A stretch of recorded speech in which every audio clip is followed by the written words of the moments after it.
Good morning, everyone. Welcome to the third session, Technology, Architecture and Design Journal. And our session is titled Demystifying the Peer Review Process.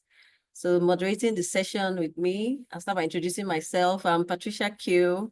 I'm an assistant professor at the University of Florida, and I'll be with Winifred Elysse Newman, a professor at Clemson University. She's executive editor. And also we have David Newton, associate professor at the University of Nebraska, Lincoln. So we see the nice graphics and images, is in charge of all that, design editor. It's not moving. All right, so this session will focus on feature presentations by 3 peer-reviewed authors selected from our recent issues. And our 2 most recent issues are Coding and Generative. And in addition to a brief introduction presenting a summary of their research, emphasis will be placed on the process behind manuscript preparation, including its response to the call for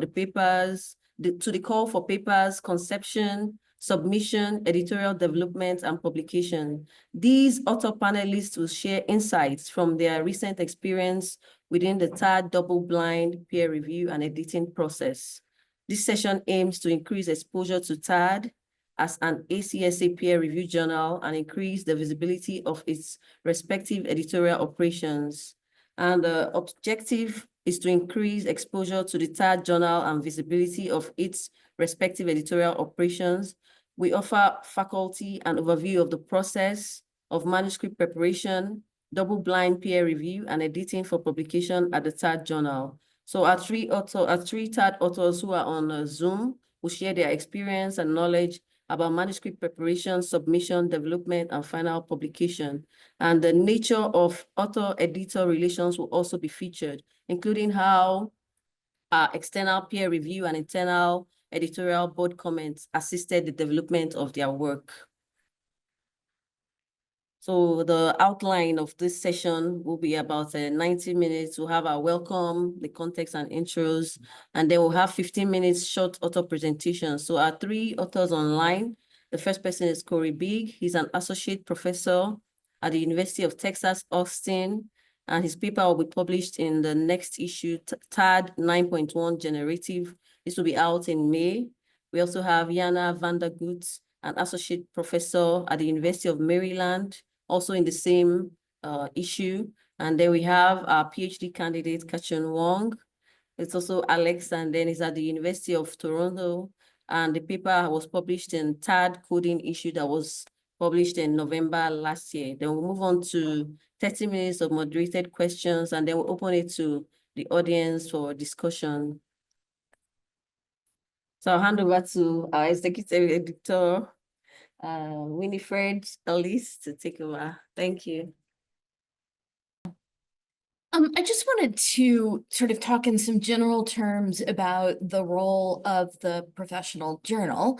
So that first, and to underscore some of the processes that our authors in today's session, and that any author who applies to TAD for publication really has to go through. So as a professional journal, we sit in 2 ways. We sit under the umbrella of ACSA, which is a separate organization, professional organization.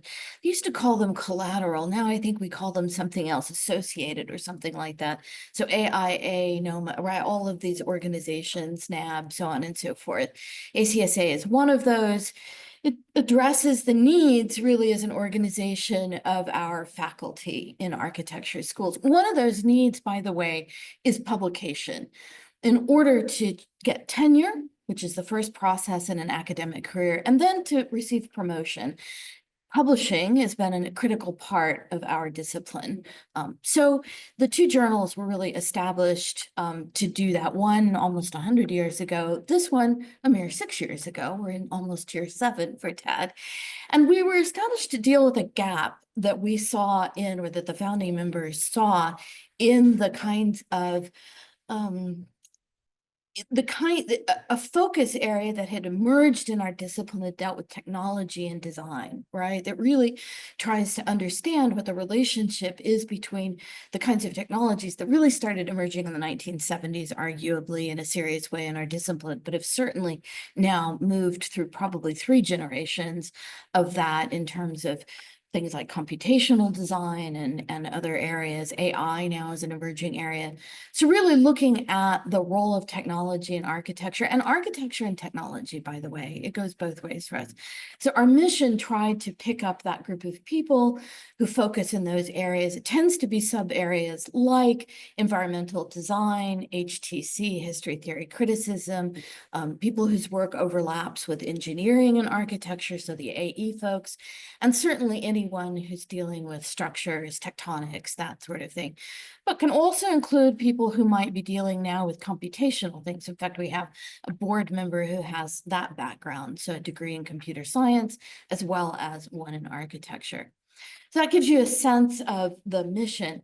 The way in which we do this is actually not, it's not easy for me to outline quickly, but I'll give you a brief, bare sense of it. The double-blind peer review is a significant dedication on the part of the journal. It requires a lot of work. What it means is that, and I can say this, the only person who is aware at any given time of who an author is me as the executive editor. It's the only person who gets to see behind the curtain from day one. Everybody else on our editorial board, which is a very active board, meaning that everybody materially and intellectually contributes to the publication of the journal. Everyone else is blind peered, basically is blinded to those submissions. We also, so when they review, we review internally, the board members for the associate editors on that issue, peer review, right? Then we send out for external peer review. And our sort of minimum for external peer review is 3 external peer reviewers have to agree to review. And we do this so that we cover any domain science that we cannot cover.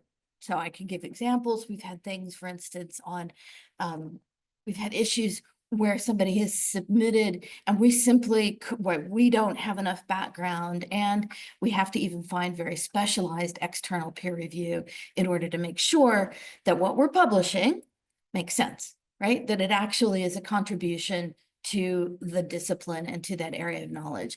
This is very important. It's part of the reason that the journal now has a 0.5 impact factor, which we're very proud of. We have our publisher from Taylor and Francis here, our managing publisher here today. And this is brand new. We're the only architectural journal in the United States with that. What that means is that we've been recognized by peer journals and through the citations and through the contributions that the journal is making. We are making a significant contribution now in the discipline, right? That's a recognized professional journal. In parlance for tenure and tenure track and for promotion, it would equate to a high quality journal. This is what you would say, it's a high quality journal. So it's that process that the board has committed to, the double-blind peer review, everybody being active, meaning at any given time we have 3 issues under review. We have editorial teams made up of board members for each issue. It's not the same AE for each issue is specialized. And we've added things like a communications editor. We have an AE for design, which is actually looking specifically at the visual content of the journal. So we have made quite a commitment to publishing a high quality journal in our discipline. In the end, to serve that faculty and to serve the professionals in our discipline, by the way, we publish both work that comes from the professional discipline as well, professionals in the discipline as well as academics, to serve that population in order to make sure that we are contributing meaningful knowledge to our discipline and pushing it forward. So I just wanted to give you a sense. These authors went through, it's quite a gauntlet to run, I will say, because it is not a given. Even from the moment we say, hey, we're interested and we're considering your piece, it has to go through a number of revisions.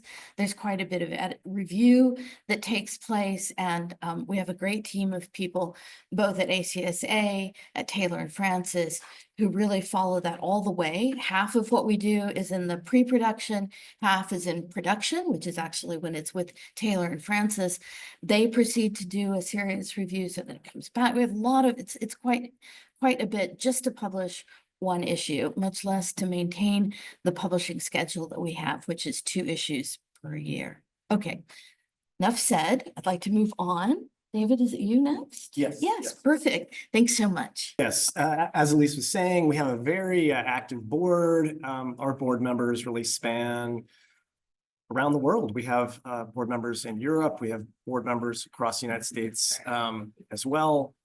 And you know, I think just kind of flipping through some of our current board members here, I think one of the really powerful things about, or one of the really beneficial things about our journal is the peer review process. It's how we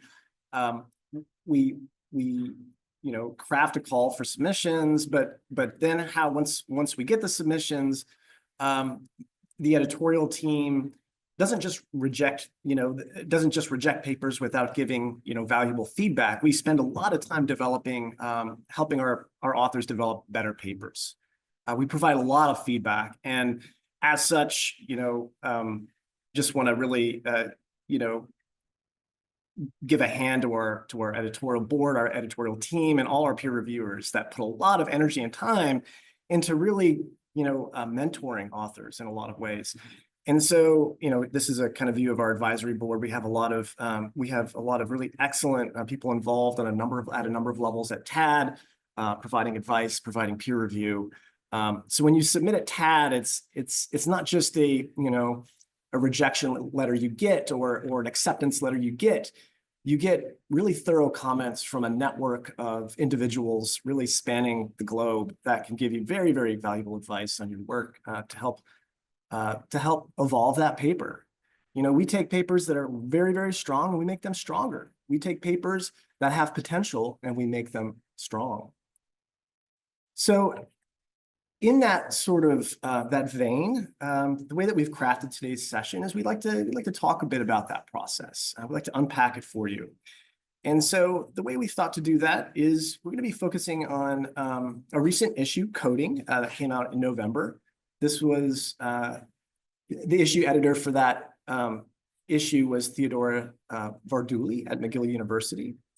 And we also have an upcoming issue, Generative, which is going to be published in May. And that's actually my issue. I'm the issue editor for that. So we thought we'd pick up authors from an issue that was just published, one that's about to come out. We thought we'd have those authors, 3 of them in this case, first give a brief summary of their works. And then after that, we'd like to spend the majority of the time really unpacking, having a discussion about the peer review process, having a discussion about, you know, what it is to, you know, put together and frame research for the discipline. For a discipline that, you know, for the discipline of architecture, but also a lot of the work we get spans across disciplines. And so that's an interesting problem in itself. How do you begin to frame that work? How do you review that work? So with that, we're going to start with Kory Bieg, who's an associate professor at University of Texas, Austin. Then we'll move to Jana Vandergoot. She's an associate professor at the University of Maryland. Both those authors will be in Generative, which is an issue coming out in May. And then we'll end with Kachun Wong, who's a PhD student currently at the University of Toronto, and his work was published in November. All right. Well, thank you, David, for the invite, and Elysse and Patricia as well. It's really great to be contributing to the next issue. I can attest it's a very intensive process. I've published in a lot of journals, and they do cover all the bases, which is really great as an author to know that your piece has been looked after. I'll talk very quickly about my work. I know we want to get to the subject of the talk, so I'll just do this very briefly.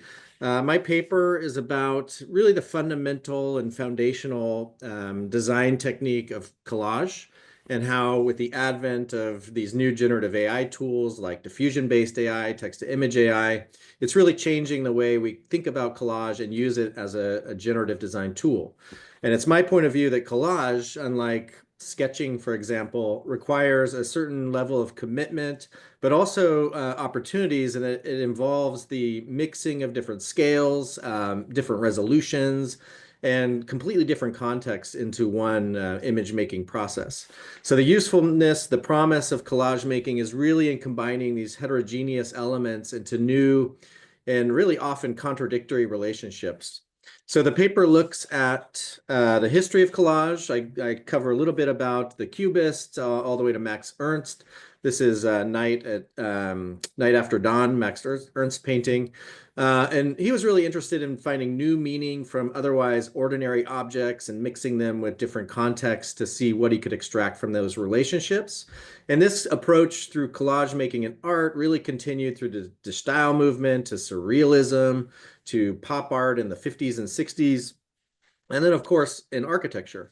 So the image on the right is an image by a student, actually, of Colin Rowe's, and it's from the book Collage City, Colin Rowe, Fred Coiter. And their essay was really focused on embracing multiplicity as a rejection of modernism that was happening at the same time, believing that by embracing the reality of a city, the messiness, they call it, the collision of different points of view, it was a better reflection of society, and this, they talk about the bricolage and the development of cities over time, as opposed to the sort of tabula rasa of wiping everything out and building anew. Later, of course, Venturi, Denise Scott Brown, and Complexity Contradiction. This is a collage called Stadium Collage on the left.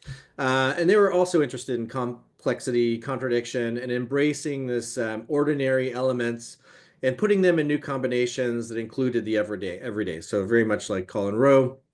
Different process, of course, but same kind of effect. They, of course, coined the term less is a bore. They were interested in more, the inclusion of elements and not erasing the existing sort of context in the way that modern architecture, they felt, was lacking that attachment to the real. Mario Carpo and the Second Digital Turn, I talk a little bit about this in the paper, makes the argument that ornament and decoration have become a stylistic feature of today's avant-garde and digital architecture. And really that's critical to AI because ornament comes along for the ride with the development of an AI image. So it is a feature of the AI. It's not a separation of things like structure, program, function. When you're developing an image, ornament is a built-in component of that image generating. So I talk a little bit about AI, how it works. So with AI, you start with a pixel of noise, random noise. And then based on your text, it starts to add features to that noise. And it uses what's called a Markov chain. This is the same process used in large language models and other prediction-based AI platforms. And it essentially predicts, in this case, the next pixel that will be assigned to the neighboring pixel. So it kind of creates a chain of determining which pixel, what pixel should be what. It uses transformers, which define the context for how these pixels get developed. And it's this kind of process of curation and evolution of an image that leads to the final product. In this essay, I talk a little bit about that, but also about how using techniques like outpainting and inpainting give new agency and tools for the designer within this new platform. So in this case, this is a student project. Actually, I taught a seminar or a workshop at Syracuse University, and the students developed these huge collages. These are like about 20, 30 inches by 30 inches, 300 DPI. And it's an assemblage of what I was referencing from the RIM Koolhaas Venice Biennale, the fundamentals of architecture, combining them into a new collage space, and then creating the linkages and letting AI develop the linkages or the seams between these different images. So the way in-painting, out-painting works, for those of you who aren't familiar, is you feed an image to an AI platform and ask it to predict what exists either between two objects, so the space, the gap between them, or the gap beyond, so the outside of the frame.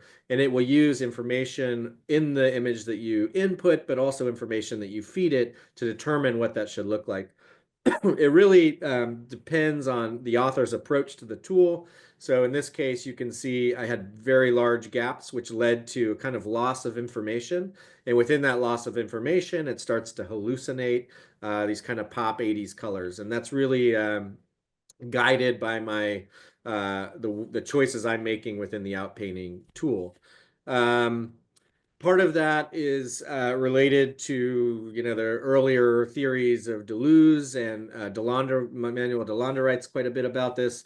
The idea of virtual space and the idea that within any kind of object making exercise, there are multiple possible instantiations of that idea, and the virtual existence of these multiplicities are only actualized once they're realized. And so with AI, the idea of curation, choosing iterations, you're looking through those virtualities before you actualize them in a way that you can't do with just sketching or other kind of tools they're familiar with.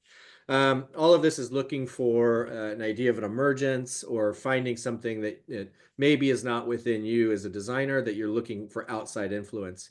And of course, I also talk about the ethics of AI. There are a lot of biases in these databases. We have to be very aware of what those biases are and how we can control those. But there are also a lot of opportunities. I talk about Wittgenstein, who said that the limits of my language are the limits of my world.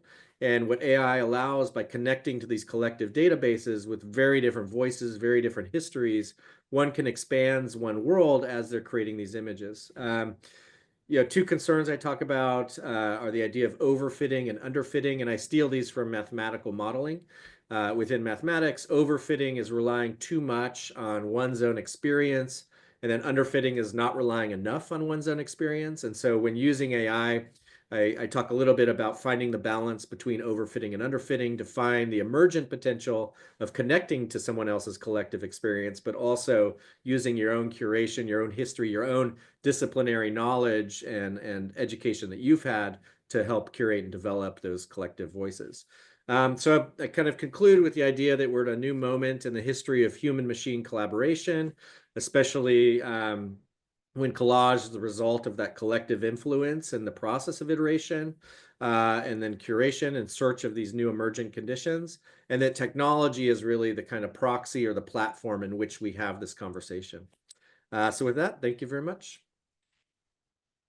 Thanks, Kory. That was really fun to hear about your article, and I'm super excited to read it when it comes out in the next issue. So I wrote an article about a very specific mass timber technology. And honestly, and we can talk about this a little bit maybe after, you know, in the discussion, I had a hard time figuring out how to disseminate some of the findings and talk about some of the work, you know, where to do that and who the audience would be. And I will say, I really appreciate the peer review process that the TAD Journal provided. It was, it kind of felt like an honor to have the discussion with the group of reviewers. And so I was really happy about that, that piece of, you know, choosing TAD and publishing this work there. So I'm going to just talk quickly about some of the like overarching themes in the article. The biggest thing really was this idea of the different the alternative types of mass timber, alternative to cross-laminated timber. New technologies are like arising every day, and it's important to discuss like how accessible and how open those technologies are versus, you know, technologies that are patented. And my team's position is really that in order to keep some of these newly emerging mass timber technologies open, one of the best ways to do that is to create demonstration buildings that are open to the public and that can be visited and understood in a really simple way by a broad audience. The other thing that I tried to talk about in the article, and I think this was really due to the peer review process and the request to describe methodology, was thinking about making as knowing and design thinking as really rigorous methodologies. And I think I really appreciate TAD Journal for opening up the possibility of talking about those methodologies alongside, other approaches to scientific testing. Part of the peer review process also was getting more into the literature review and talking about some of the testing and really mapping that in a very clear way. And then the last two topics are about, this larger conversation. My background is I'm a licensed architect, but I also have a degree in landscape architecture. So the connection between forest management and wood buildings is really important to me. And this idea that if we utilize wood in buildings, we're really doing a lot to protect healthy forests and invest in forest management. This is part of a much larger, disciplinary decarbonization conversation. And then finally, WNLT is a wood welded nail mass timber. And in the article, I talk about that as a kind of alternative, nimble and local mass timber that can use underutilized wood species. So in the article, I talk a little bit about the process of constructing the demonstration building with a group of builders who were highly skilled in heavy timber and light frame construction, and what it meant to, talk to those builders and say, hey, we want you to create a building with studs like 0 inches on center. And just to watch how they picked up on the new technology and what they did with it, how they constructed it, how they brought it to site, how many people did it take to actually like raise up this building once the panels were constructed. On the right-hand side, you can see the image. We used a product by Lingolock, by Beck America. It's a wood nail. It's compressed wood. And it has to be driven with like a nailer. And it's driven so fast that it creates, like it burns the substrate, the wood substrate, and it creates a weld. And so we thought this was like a super interesting, like simple but beautiful technology that we wanted to explore. And part of the process of constructing the building was designing this, a panel assembly for the building. In each wall, depending on the structural, needs, we actually like played with a different panel layup. So some walls have plywood because they're shear walls, and other walls don't because they don't have wind loads and they're not shear walls. And so we're also thinking about this building in the future as a kind of lab where we're testing, doing continual testing on the different panel assemblies. When we were doing some of the testing, like the structural testing or the fire testing, we didn't use replicates. We didn't really frame it in terms of a scientific experiment. The contractors we were working with didn't work that way. And so we approached this as a making as knowing type of experiment. And this image shows an example of one of the tests. So I did a set of construction drawings. We got those drawings permitted. And the contractors proposed something different than what we'd shown in the drawings. We showed in the drawings like no light framing. And we worked with a structural engineer to come up with that design. The contractors actually proposed that one of the roofs be framed, like light wood framing. They wanted to do kind of a hybrid. They wanted to show top sills and bottom sills and frame out headers. And we realized like it wasn't totally required structurally, but we went with it. And we kind of trusted the recommendations of the builders. And what we noticed was that in using some of their light frame techniques and creating this kind of hybrid structure, their confidence grew. And, almost immediately, like they were keyed in really quickly to the new technology. That was significant for us in terms of like findings. So that, that's an example, I think, of the making and knowing experiment and what results look like, sort of consensus results. We also did some, like ad hoc non-scientific testing in terms of moisture and noticing like nail failure. And we're excited about sort of bringing those into the lab and providing more replicates and continuing that research. one of the things that the peer review process brought to me as an author was the need to understand making as knowing and design thinking as a methodology, as a rigorous methodology, needing to understand that in the larger flow of the project.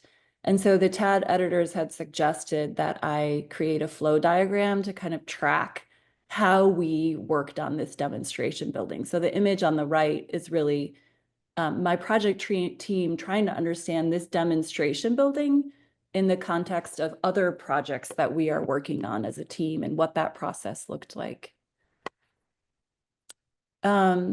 This is the last slide, just to really zoom out and, in the article, talk about this much, much larger, vast system that wood technologies sit within. And that's really this, forest system. And that wood welded nail laminated timber is just one of a sort of kit of parts of tools that we can use to work with products of the forest. And what's exciting to me about wood welded nail laminated timber is that it's not so far off from light framing. It doesn't require a big investment in facilities, production facilities, and it's nimble enough so that local species like hemlock or loblolly pine can be used instead of more common species like Doug fir or southern pine. So that's exciting in terms of just, how do you create more local jobs and how do you support local supply chains?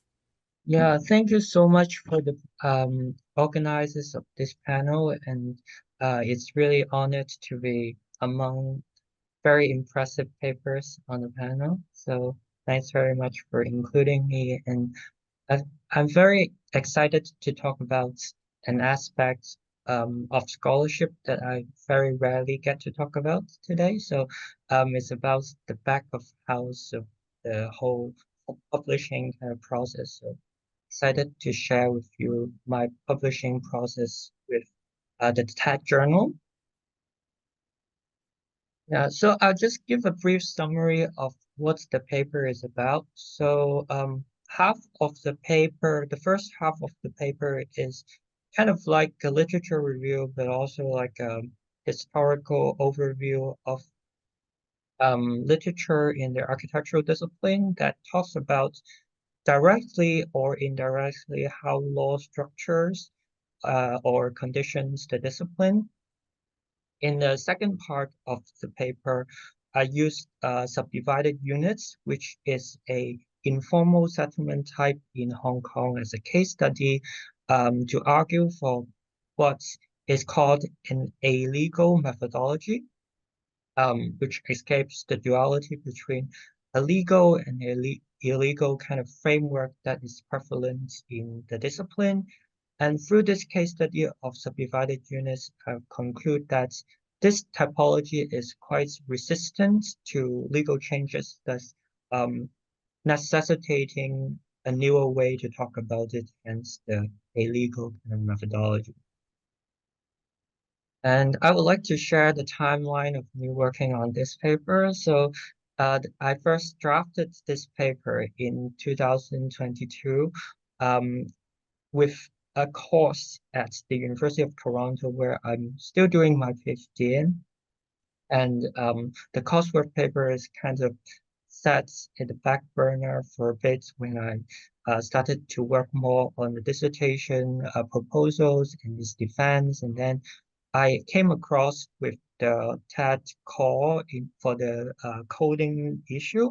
And I thought the call for the papers really spoke to me, and I thought my paper would be a good fit for the issue. So I basically reworked and rewrote parts of the essay and submitted it in 2023.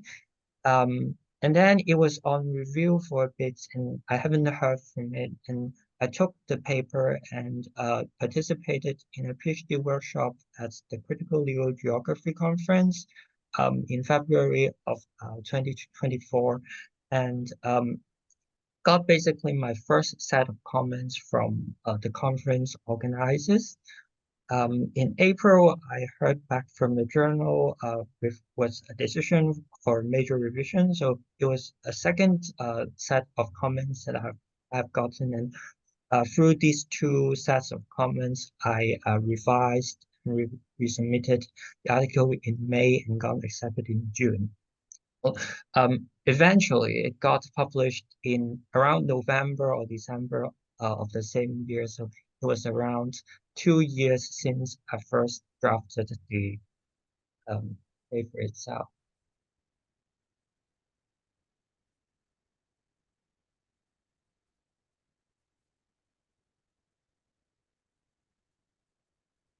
Hey, is that it, Kachun?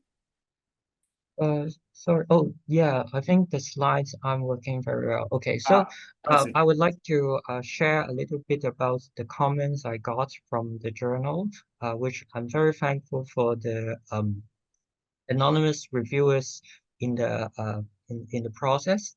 So first, I got suggested to change it into an op-ed or position paper, which rather than a research paper, which I had to look a bit into because I wasn't very familiar with the formats of the journal. Then I also got suggested to provide more comparative analysis between the three mentioned areas, which are around how subdivided units intersected with the law and ordinances in Hong Kong. So I had to do more further research and elaboration on these three areas. And then I also got suggested to rework some of the structure, so to fit a bit more on the traditional structure of the journal, including kind of sessions like the methodology, as it was talked about by my co-panelists. Eventually, I got to work more on raising the standards or the quality of the illustrations, including some kind of diagrammatic explanation, especially for the three areas. And these are some of the images I got from very different sources at the same time. So I included a drawing or illustration done by a colleague or friend. Also, I had to secure the reproduction kind of permission from other scholars on this a table of research findings that they did. I also got images from the state archives in Hong Kong, and I also contacted social workers who worked with the subdivided units residents to get images of the spaces itself. Yeah, so I guess I will end here and just thank all the people who are involved, who shares their generous help on publishing this article, and without whom I will not be able to publish. Thank you. Great. Thank you so much to the three authors. I think what we'll do now is we'll pivot into a discussion and just about the peer review process. And I'll start with a question for each of you. So the first question I would have, if we look at the stages in the kind of the writing of a research paper, the submission, the peer review process, and then, finally the publication. If we kind of look at that whole process, there's a number of choices that authors and researchers are kind of posed with along that way. The very beginning of the road, after the research has been done, is the choice of where you publish the journal. And so my first question to each of you would be around that topic. How did you come to make the choice to publish with TAD? What were the kind of determining factors that made you go with TAD? And were there any other considerations that went into it? Sure, yeah, it's I think a great question. In my area of expertise, the computational design, there's a few journals to choose from, and I'm used to publishing in highly more scientific ones, I would say, that are for a very specific audience. And in the paper I was writing, the collage and generative AI, I think the goal of the paper was to be something that would be useful for a broader audience. And just the fact that it's still within my realm, computational design and technology, makes it a good fit, I think, for TAD, but also the dissemination of this journal, I think, is much larger and more inclusive than a lot of other journals that are for a very small audience or a very specific audience. And so the fact that this would go to schools of architecture, students would potentially read it, I thought that was a really good fit with this paper, because I really do kind of talk about it as a technique for design, and an early technique for design. So not necessarily a specialized approach to architecture, but something that's more broad and can be used by students, people first using AI, and faculty as well. For me, it was interesting because when I chose to submit the article to TAD, I was writing pieces for 2 other venues. One venue was, I would say, like much more traditionally like scientific. And it was interesting in that peer review process as a co-authored paper. I felt like the discussion it felt limiting for me as an architect. It was good and it was rigorous and it was like a double-blind peer review process, but it was missing some things that as an architect, I know are super important. So for example, like talking about a design thinking methodology, there wasn't really space for that in the more scientific, in the journals that are focused on more traditional approaches to scientific experimentation. On the other end of the spectrum, I was writing a book chapter for an art exhibition. And that was, that felt really exciting and rich. And we were focused on graphics and design thinking and sort of this larger kind of like a social science conversation. But I felt like I wanted something in between those 2 venues. They felt like 2 ends of a continuum. So I appreciated that TAD sort of like seemed to strike this balance between what you would find in other venues. And that seemed like it fit. For me, I think the journal is I'm not really a technologist, so my paper is more situated in the history theory realm of architecture, which may be a little bit out of place, but it's really nice that the journal also included this kind of perspective. I think one of the main reasons was when I read the call for papers for the coding issue, it really spoke to me, and it felt that it was kind of willing to accept more a wider kind of perspective on things around post-colonial kind of approaches to technology and law and coding. So that really spoke to me. So and also it was a sort of like a coursework paper, so it could go kind of many ways, and I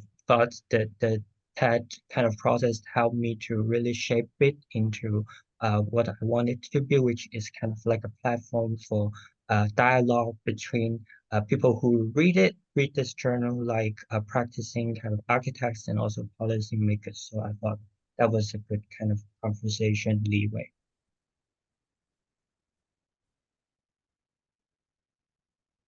Thanks, Alex. I just want to, can you hear me?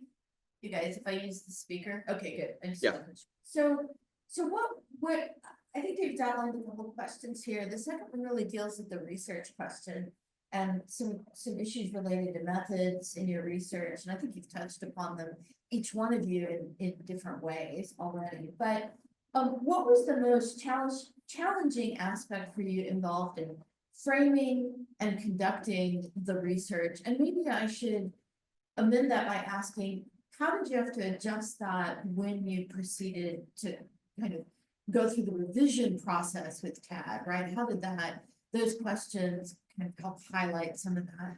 And for each one of you, I suspect it will be a little different in that way. And then the second part of this is, and you've touched upon this also, we're getting a lot of multiple author pieces. I think Kory, you and Alex are kind of exceptions these days in that we are seeing many more submissions now with multiple authors, but I'm assuming you published in the past and have worked with multiple authors. So, and Jana, yours actually has another author. But how did you work out those professional relationships and determining kind of what roles those might take? And as you submitted to the journal, how were you working through those revisions together? There's a kind of nitty gritty to that process that I think would be useful to talk about.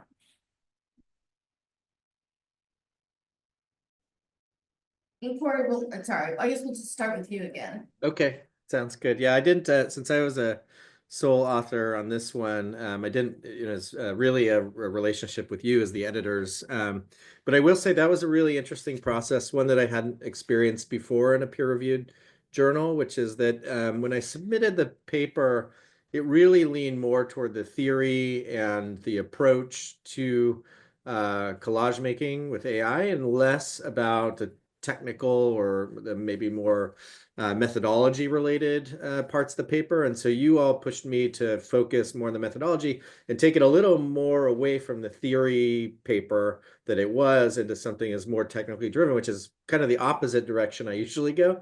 And I thought that was really nice because it forced me then to expand. I added an entire chapter to it about the methodology, expand on the idea of the Markov chain and the techniques of AI, to go into the details of the technology in a way that I hadn't originally with the paper. It was really more situated in the history of collage making and art, and then also architecture.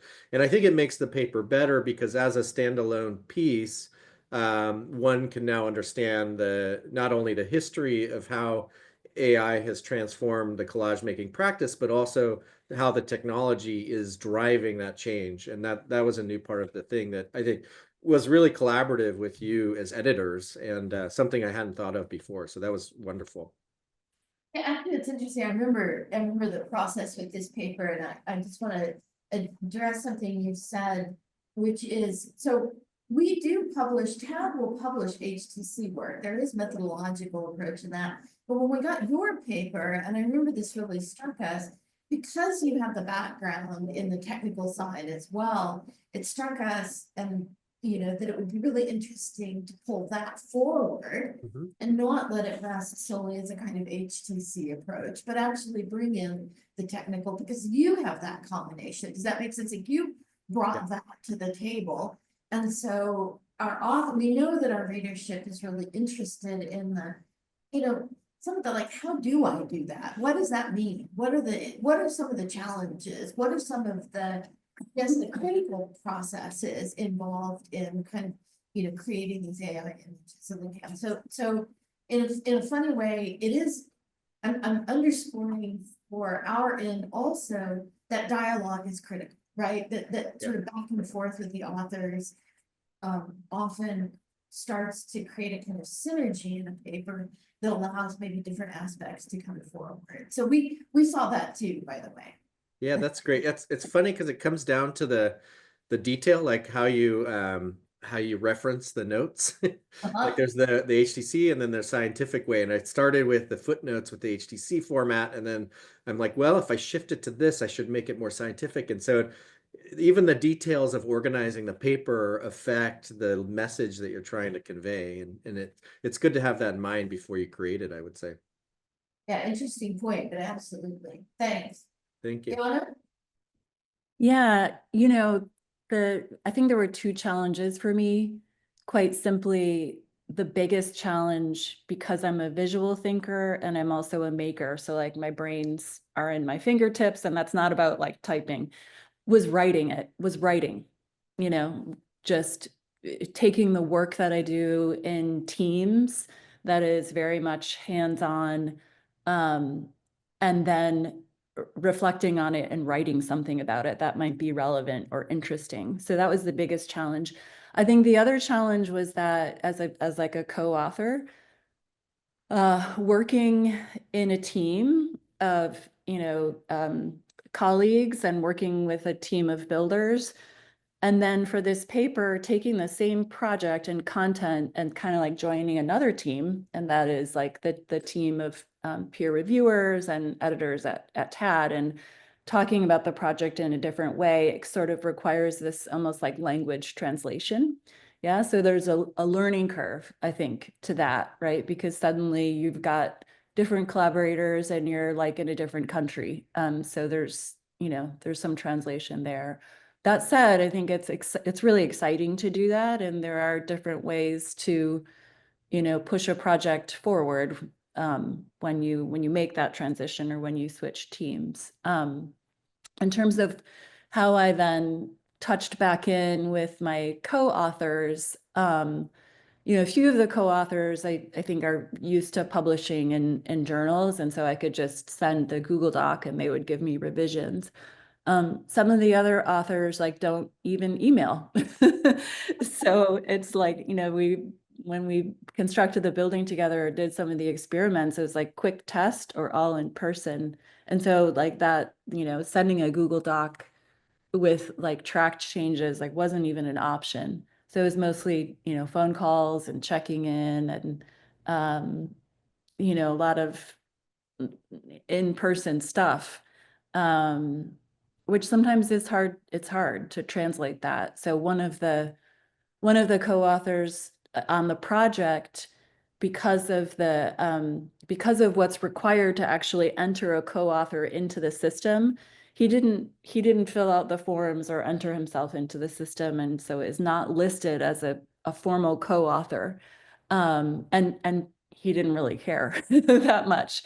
So, like I had to list him in the acknowledgements and just say, hey, you were a huge part of this project. You've got intellectual property rights. So that's interesting too, right? Like just how you decide who gets to be listed as co-author and who wants to be listed as co-author and who doesn't.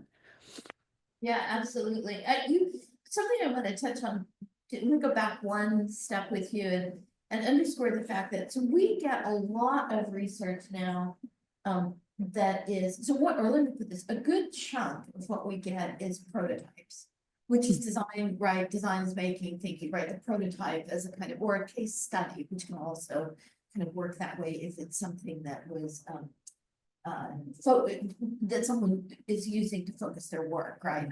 The non-precedented case study. And so you fall right, that your work falls right into that. And I really appreciate you like articulating a couple of things. One, the writing is a challenge. It's always a challenge, by the way, even for people who write a lot, writing is always a challenge. And it's not about one edit, it's about 100 edits. Do you know what I mean? It's a Totally. So that I appreciate. But I think that one thing that we've noticed, and it's part of why I think we ask you to visualize your process, is because we're visual thinkers as well. Like this really does help if you're an author who is a visual thinker, diagramming your process or diagramming, what I'm saying, whatever, some aspect will help focus it and will take the kind of sting out of trying to do that solely through text. Mm-hmm. Right, so that you can start working back and forth. You can that's what we did. So it's part of the reason we have, and David is actually our current probably associate editor for design, but for short, the design editor. That role is part of our commitment at TAD to recognizing that this is a part of the way our authors think about the world. Right, that they're going to probably default to a visual process. It's probably going to be a prototype. Yes, it's a methodological approach that deals more with kind of quantitative but qualitative experience that's not particularly the social sciences, but has to do with the process of actually making a prototype, right? Of doing something. Right. Your work fell right into where I would say we probably get at least 40% of papers, 50% submissions. Do you know what I'm saying? Yeah. And really appreciated so I really appreciate you kind of just being straight about that, because it's so good, I think, for other authors to hear that. Hey, this is hard. This has challenges, and as you noted, it required you to work with another group of people who might not even like have access, like don't use Google Drive. Like that's not what they do at all. You know, they're the contractors, like people who are completely potentially in a very different loop, right? But bringing them into that really helps to contribute to the process. I really think it makes a very robust paper in that sense. So thanks for that. Good. Alex? Yeah, thanks for the question. I guess I really relate with what Kory said just now, in the sense that like I'm very appreciative of the journal's kind of openness to us more kind of experimental methodologies. And I got basically asked to kind of really articulate that methodology, because for me it's a little bit also more of a mix.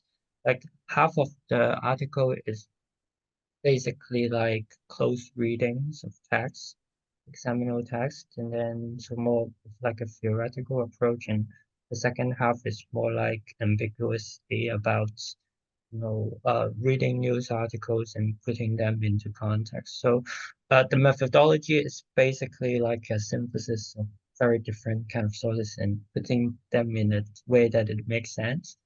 And so it's really kind of interesting to have to articulate that, and it helps me with the process of structuring the writing. I'll just make a quick point about the collaborative process, because mine is also a single authored piece, but I do feel like that it cannot be possible without so many people's help, like including the journal editors.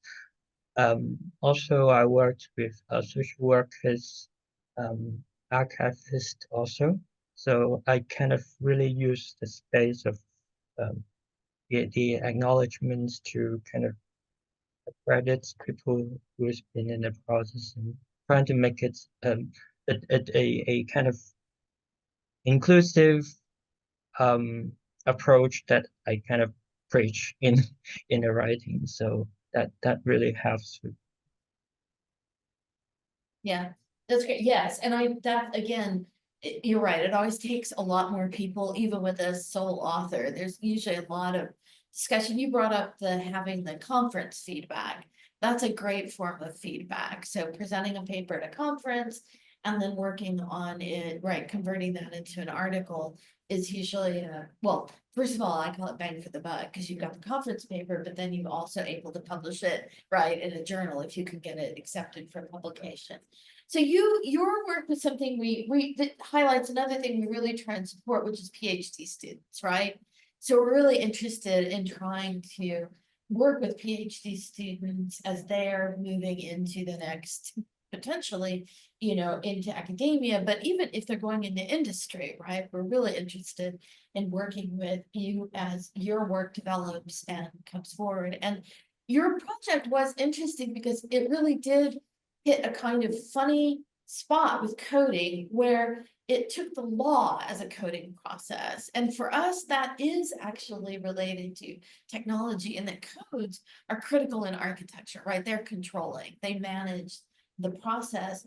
And so in the end, that's why we kept pushing, right? Bring that out in the paper, bring that out. We want to know more about that.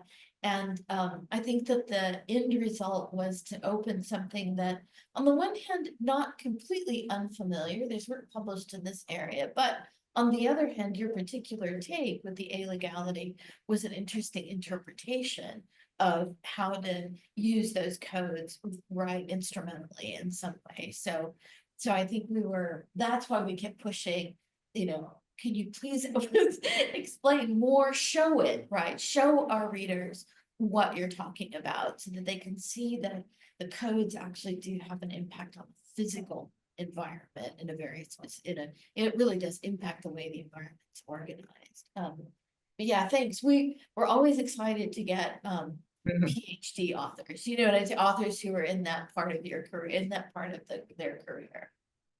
Yeah, thanks. I think it's a really great point, because I hadn't really like I had thought about it, but not in a very kind of specific way, like how coding has a double meaning.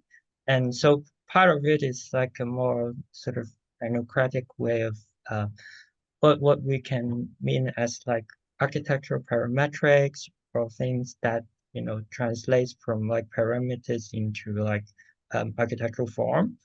But also another meaning to it, which is speaks more to me, is kind of the building code and the building laws. And I actually don't have an answer to how they um kind of intersect like theoretically, but it would be a very interesting next kind of idea to work.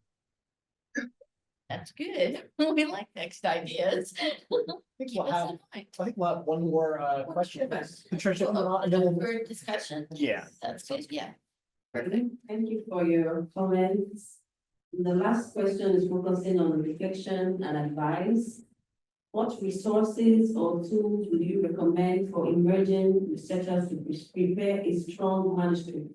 And also, in hindsight, is there anything you wish you had done differently in the publication process? Also, what advice would you give to researchers who are considering submitting their work to TAD journal? Lastly, how do you balance the demands of research, writing, and other professional responsibilities? You can flip it and start with the Alex.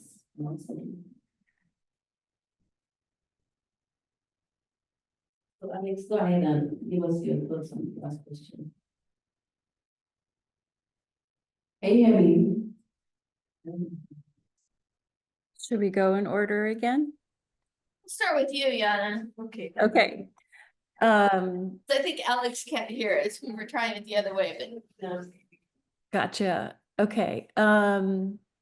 Yeah, so any advice? I think two things. If I think co-authoring a paper with someone who's a kind of mentor or who has gone through it before is really wonderful and great. And I think it opens it's, for example, when I was a student, I co-authored a paper with my advisor, right? It opens the door also, I think, to understanding that probably when you publish something, even if you're the individual author, it's a conversation and it's a dialogue, right? Like at the end of the day, I think the best publishing is really a disciplinary conversation, right? So it's not necessarily about one author and a one-way message. I think that advice also probably would help with the peer review process, which sometimes feels really personal. Like, unfortunately, because it's double-blind peer review, you get this sort of written text with no tone of voice and all that, right? So it's hard to know how to receive it. And I think if you can put it all in the frame of understanding, like, this is a discussion and a conversation. You're starting it, you're catalyzing it by sending this work out there in the world, but it has to be a dialogue, and that's good. That I think will help, as an author, that helped me show up for the peer review process, which is a dialogue, right? It's not a one-way thing. I think the other thought here is, the question about how do you balance? I don't, but what I work at an R1 university, so a research university, but I'm in a program which is like heavy teaching, and a lot of architecture programs are.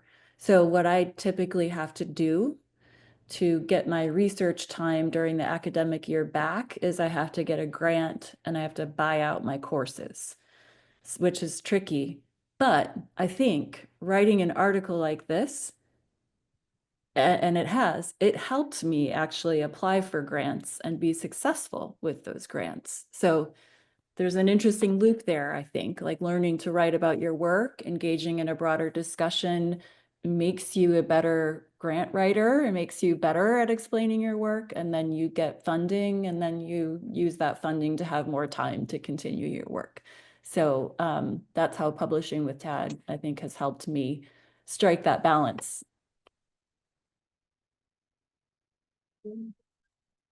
Right.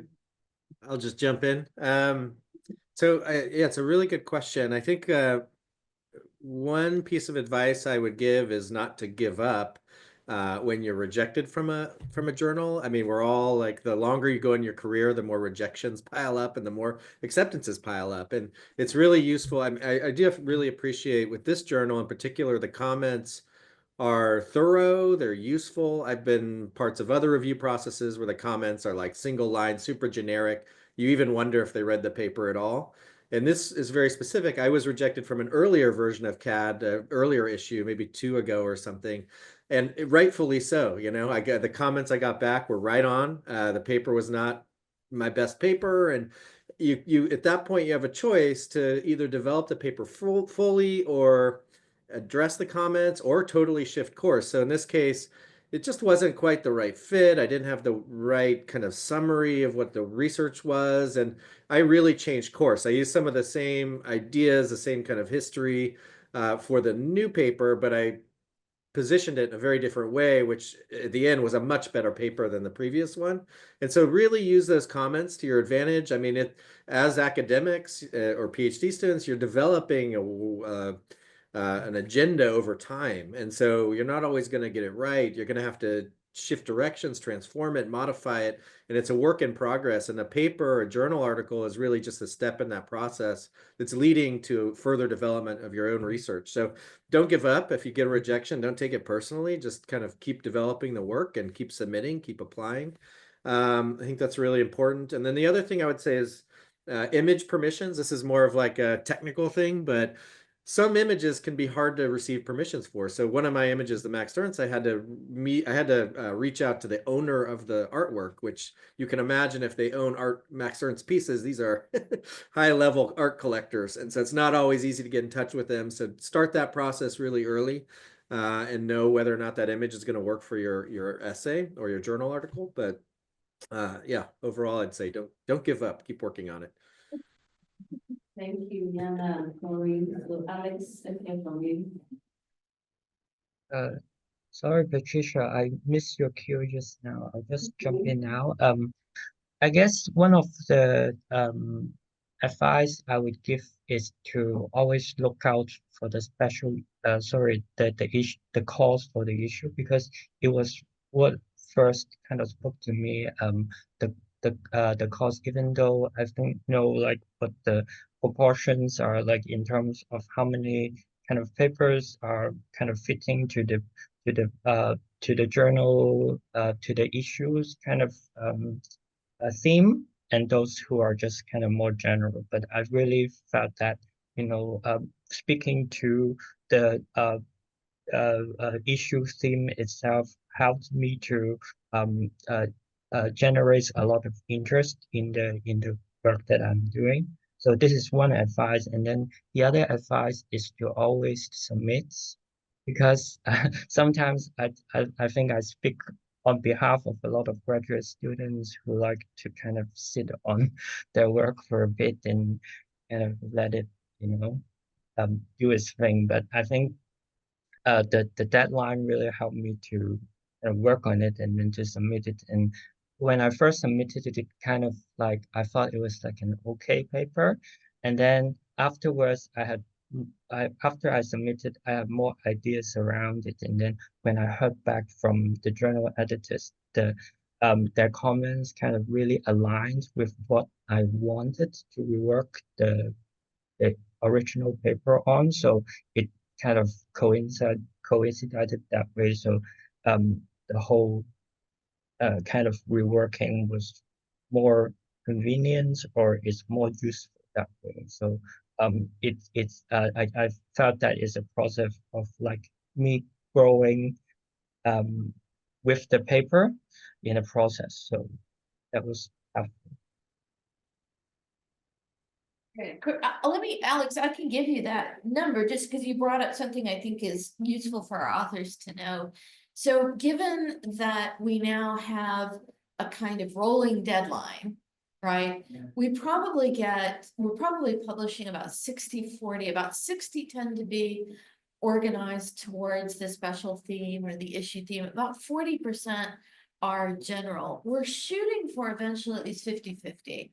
Because we're now publishing, we started 2 years ago, I think it was 2.5 years ago, we started accepting papers on a rolling deadline and kind of keeping them in a pipeline for publication. So, you know, an author may get rejected for one issue, but we'll reach out to them and say, hey, if you'd like to be under consideration for the next issue, we'll just continue to forward it to that editorial team. And that's creating a really healthy thing, I think, for both authors and for us, because it helps them, right, continue to stay in the pipeline to develop a paper, but then it allows us to publish more, you know, to keep that, well, it's letting us publish now up to 11 or 12 articles per issue. So we've almost doubled the number of articles again in the last 2 or 3 years. It took like a huge jump. So just so you know, I think you're right. I think a lot of our authors look at that call, and we're very happy to have them do that. So I'm glad you looked at it, read it, and submitted. But we could have easily have said, hey, this is really an interesting paper, and we might want to consider it even for the next issue. And that could have happened too. We're doing that more and more and keeping those papers active. So just wanted to let our general authors know, but thanks. I think I think we'll open it up to just a general discussion. If the audience has any questions, if not, we'll pose some more ourselves. Yes. Good question. That's a good question. If you want to come up, then you could just speak into the live. Yes, no, that would be great. Otherwise, it will translate Yeah, bad. exactly. Bad Italian pronounced English. So thank you very much for this session. First of all, it's very informative, and also to the very interesting papers that were presented. So I have a question for the three, which is, did you refer to or cite directly, let's say, papers published in TED? Because especially Kory, well, the subject that you address is conventionally somehow related to other journals. I would mention one that is architectural design, of course, which, by the way, is a journal that publishes only material, let's say only solicited papers. That's a bit of a short circuit, right? Because, of course, it's remarkable for the journal to have a, let's say, broadly accessible editorial agenda. I think this is fair. It's ethical, it's good for scientific, let's say, scholars. However, it's true that more ideologically driven journals have the advantage of delving into the finer details of their respective domain. So I have a question, second question for the executive order, and then I go. So you mentioned the impact factor of TED, and it would be curious to know about which particular, let's say, disciplinary fields strongly impact this factor. Thanks. So I'll do the second one first, and I can do it just as it's easy for me. So the impact factor, we're in journals that are building and construction. So the way this will work is our publisher, who's here, Francis, actually keeps track of, so we fall into, the journal falls into a category in which it's evaluated against other similar journals in that category. They keep track of our site score. This is against journals also in similar category. And what you're doing is you're trying to understand within that category and how many times are articles published. Are they published in policy review? This actually gives you, if they're cited, I'm not saying the right thing. If they're cited for policy, that's actually a very high impact citation, basically. So really evaluating the journal against other journals of similar type, not journals in general. That's the way the publisher does it. So they're looking within our category and assessing what kind of impact we're having. Are we picked up by, you know, are we archived, right? Are we picked up, do we get enough attention basically in the citation through our citations that would warrant being collected, right, put into collections. So they're on it. Let me tell you, we get a quarterly report, which is available, by the way, online. You can see our metrics. They're looking at alt metrics, which is our impact in social media, basically, so how many shares, right, is there, how active are we in social media? Basically, how active are mentions of the journal in social media? And we work hard at that too. So we also work to try and increase that number. We did something recently where we had a panel discussion for coding. They do it for generative. I'm looking at David, do the same. So there's a lot of work behind the scenes for the alt metrics, but the citations are really to the credit of our authors, right? The quality of the authors. You don't actually want a ton of self-citations. Let me just underscore this because our publisher has been very clear about this too. You want citations across journals. You want it within the field. So we don't want our authors, and they do. And I was super excited the first time I saw one. So I'm just going to confess, because I was like, we got somebody cited an article in town, right? and our publisher said, well, that's good, but what's fine? She's right. A small amount is fine. But if we started getting a lot of self-citation, it would mean that our pool was too narrow. Right, our pool of authors and our pool of readers was just too narrow. We want to have a broader impact in the discipline. So you actually want citations across journals in the discipline. And we've really worked hard, by the way, guys, this is the other thing we worked hard to do, is to broaden our global impact. So if you look at the board, we actually have 2 members of the board, one of whom is here today, who are from Europe. So in other words, outside the United States. We have peer reviewers literally from all over. You've gotten if you've gone through the process with us, you're getting peer reviews, and we have authors from all over, basically. So we have good impact. We've recently increased our authorship in Latin America, which was new for us, so we're very happy about that. So there are a lot of things that we're trying to keep an eye on in order to increase the impact of the journal to the benefit of our authors. Does that right? And our readers. Like it all works together for us. Does that help? So it's really okay. It's really broad. And then you had another question for Kory. Right, for Kory.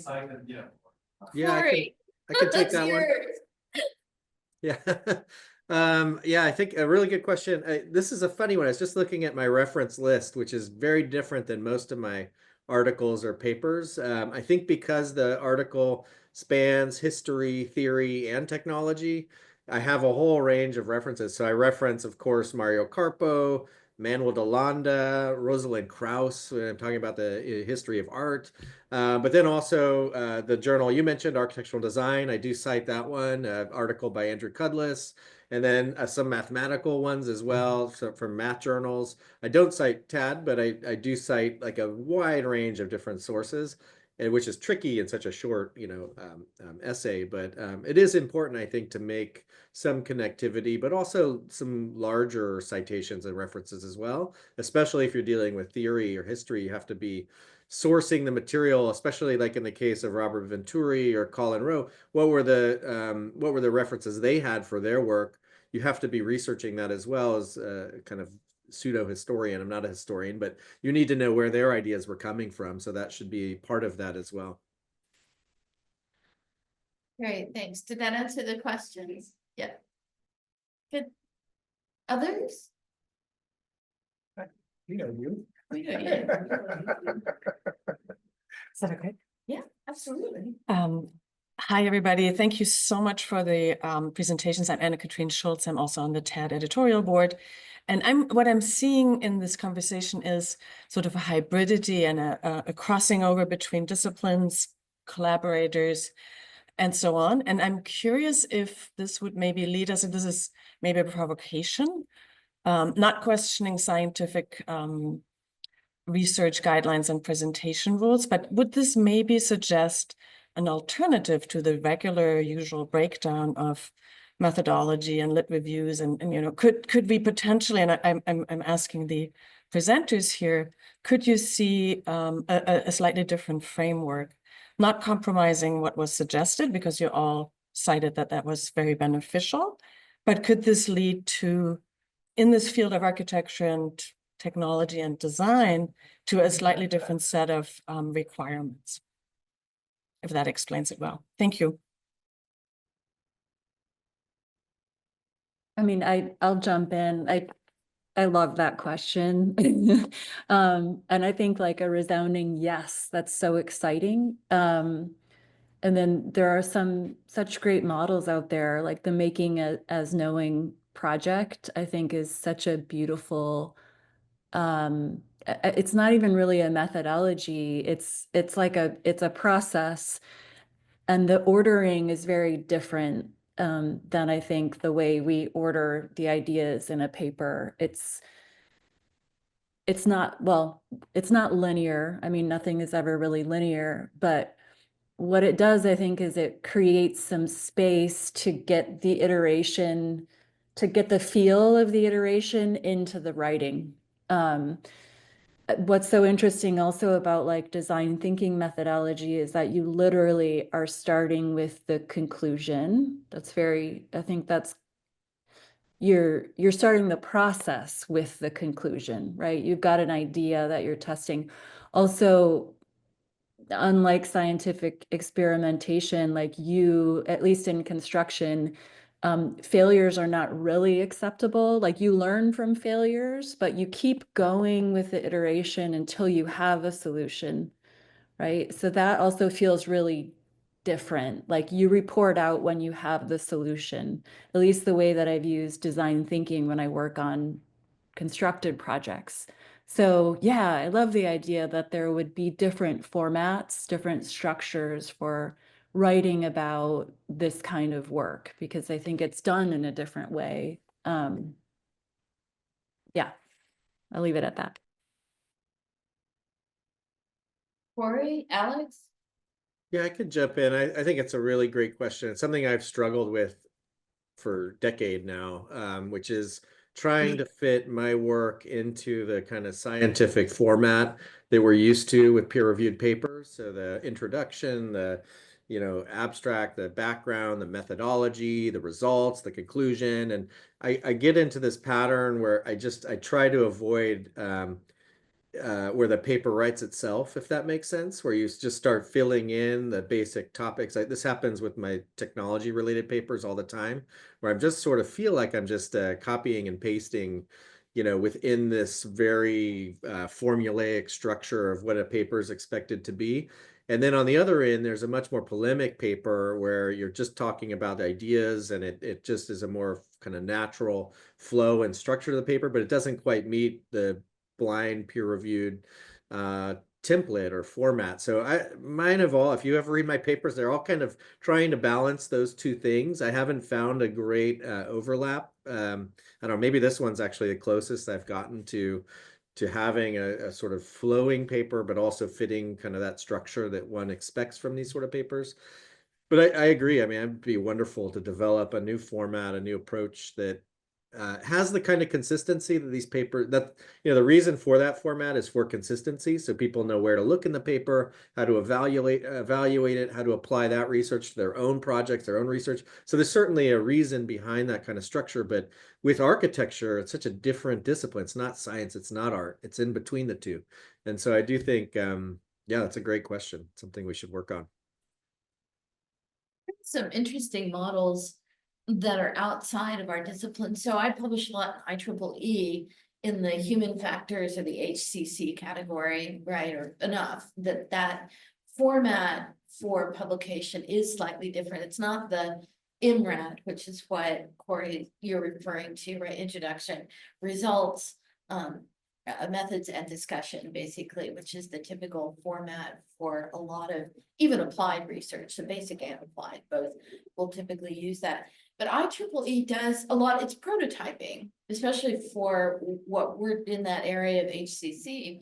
It's a ton of prototyping. So there, for instance, they don't have to have the same kind of qualitative controls over user feedback that you would get in the social sciences. So the social sciences has very particular things that you have to do, right, in order to, statistically and sort of methodologically. And they're more like, no, just have a bunch of people use it. And then they can tell you what they think, and that's kind of it. It's actually pretty loose. But I noticed that, that really did, that their expectation, that because of the way they're doing the research and the rapidity of the research really did change then the way they're reporting it and evaluating it. And maybe that is time for us to think that through more carefully in our own discipline, which does not have a clear history of methodological approaches for sure. Yeah, maybe that is a good thing to do. Maybe we'll do a work session on that. Might be interesting. Yeah, maybe. I mean, it's true because like when you're writing a technologically oriented paper in architecture, it's not the same as if you're in a science field. Yeah. You don't have direct experimentation results and the kind of data that is so specific and repeatable that you would have in our field. And so to pretend in some way, I feel like I'm sometimes pretending there's more science to things than there are within our field. And so it's nice to have a more looseness. We do have a group. I just want to, we don't, but we do have a group of researchers in our field who borderline more with engineering and systems, and they do that. Definitely. I just want to highlight that because we have a couple of them on our board, and it's critical. That work is like, for them, I think that IMRAD methodology and all of that fits their work perfect and allows that work to also be published in other journals, which is important. So they have, they're crossing a different group of journals. But I think that if you think about the complexity with our own discipline, it is that we all intersect in slightly different vectors with it. And there is a challenge to not lose the core value or to not have a core, that somehow, as you said, is repeatable in and of itself. It's clear. This is, this paper has structure. This research it can be disseminated and replicated in some way. But on the other hand, might not fit the traditional, formats. That's true. Yeah. Interesting. I think we'll probably have to wrap up. But Alex, did you want to respond to that question before we wrap up? Yeah, I guess I can just make a really quick point to what was being said, because I feel like I'm not a scientist, but I do feel like I can be scientific in the way that I work. Like what comes down basically to the core, I think, is just like being rigorous in my research and in the ways that these scientific terms are used. It to me, it's kind of like a way of reappropriation, like what methodology means in my context, kind of adding to my kind of perspective. So I don't feel that it's kind of like one way or the other, but it's just reclaiming this kind of term. Yeah, I think the rigorous is a critical key there, critical term there. Yeah, indeed. Yeah. Indeed. Well, thank you all very much. Thanks to the authors who presented today, and thank you all for attending. We appreciate it. Please look at our future calls for papers. Especially, we have Interconnect coming up. Thank you very much.